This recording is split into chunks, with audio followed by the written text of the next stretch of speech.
interesting things to talk about, and we have some very specific things. So we'll take our time. We have plenty of time. I think you have plenty of time. I hope you like the weather. It's very nice. Nice place. Nice location. And I do thank you for being here. And we don't have very much heat, so I'd say it's perfect weather for this. The rain is not imminent, based on the fact that there are no clouds. So it's really nice. It's really nice. And let's go over some big facts and some very substantial truths about where we stand as a country, because we're a failing nation because of the way it's been run for the last 3.5 years. We're a failing nation. People are coming into our country by the millions and millions and millions. We have no idea who they are, or where they come from. But we're also a failing economy. Kamala Harris is a radical California liberal who broke the economy, broke the border, and broke the world, frankly. Very destructive to the entire world, because as we go, oftentimes the world goes. She destroys everything she touches, and if she wins, your finances and your country will never recover. You're never going to recover. A radical left person wants to put price controls all over the place, which will end up driving up your prices, not down your prices. Harris has just declared that tackling inflation will be a day one priority for her. It's going to be day one. But day one, really, for Kamala was 3.5 years ago. Where has she been? And why hasn't she done it? Why hasn't she done it?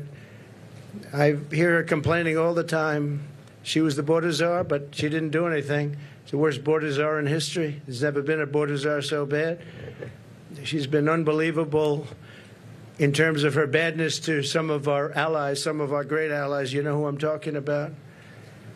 Here is the record of economic calamity that Kamala is desperate for voters to ignore. She cast the tie-breaking votes that caused record inflation. She cast the votes. She's trying to blame Biden, as you know. So it was Biden, but I'm going to do a better job. But it was her. And if she wants to do a better job, she's still got 5 months left, right? But she can't do a better job because she doesn't know how to. And she's of a place in life where she wouldn't know what a better job is. Going to destroy our country. And as a result of Kamala's inflation price hikes, they've cost a typical household a total of $28,000. These are numbers coming from government. They're not coming from me. $28,000 she's cost a typical household.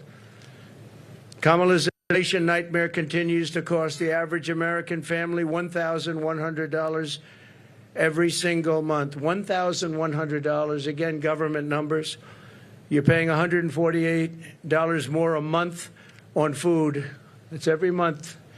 Average family, because Kamala and her ideas, and Joe Biden too, I mention him, but he's sort of gonzo. It all started with the debate. I should have been a little bit easy. Somebody said, your debate performance was horrible. I said, why? Because you forced him out of government. But I believe she'll be just as bad. I believe she's maybe in many ways going to be worse, because he wasn't really a radical left, but she is. She's real. He wasn't real. So I think she's going to be, in many ways, easier to beat than Joe Biden. What they did to him was disgraceful, by the way, and it really is a threat to democracy. It was a coup by people that wanted him out, and they didn't do not the way they're supposed to do it. $129 more on energy and $241 more.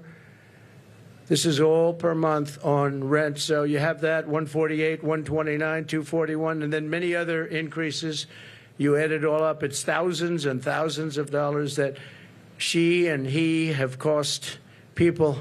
The cost of a typical monthly mortgage has doubled since I left office, and that number was about 3 months old from government, and now it's tripled. We had mortgage rates at around 2%, close to 2%, and they're now at 10%, and you can't get a mortgage. So that means it's a lot higher than 10%. I guess it is, whenever they want to give over the money, and that's a lot more than 10%. So when you think about double, they've actually quadrupled or more than that.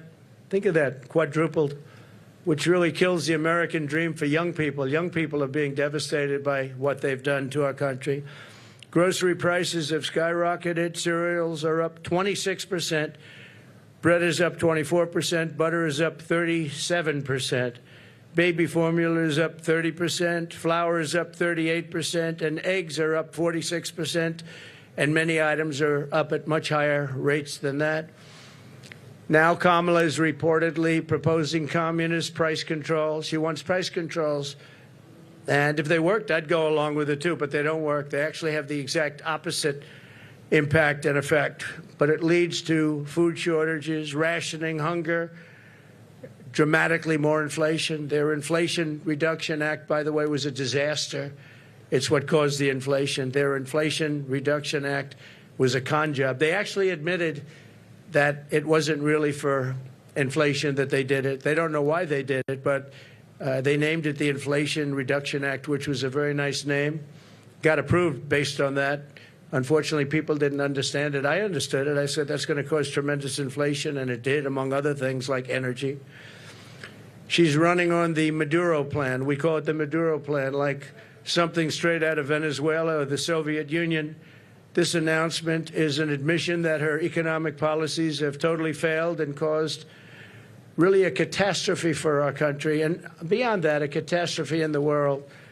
A little bit unrelated, but not totally unrelated. We have wars breaking out in the Middle East. We have the horrible war going on with Ukraine and Russia. All these things would have never happened if I was president. Would have never, ever happened. And they didn't happen. Since Harris took office, car insurance is up 55%, and they just announced it's going to be substantially higher than that within the next week. They expect big increases in car insurance. It's out of control, and insurance generally. Thanks to Kamala's war on American energy, electricity prices are up 32%. Gasoline prices are up 50% and going higher. Meanwhile, real incomes are down by over $2,000 a year. So the incomes for people are down $2,000 on average a year, government numbers. The typical American has seen a 4% pay cut under Kamala and Biden. Crooked Joe Biden. Credit card debt has exploded by 50% under Harris to a record high. It's now at a record high. It's never been anywhere close. Since March, and by the way, people are going to have to start paying that, and it's not going to be a pretty sight for the next period of time. It could be a substantial time. Since March of 2022, the average middle-class household has lost $33,000 in wealth. How about that? $33,000. That's average. In July alone, 350,000 people were added to the unemployment rolls.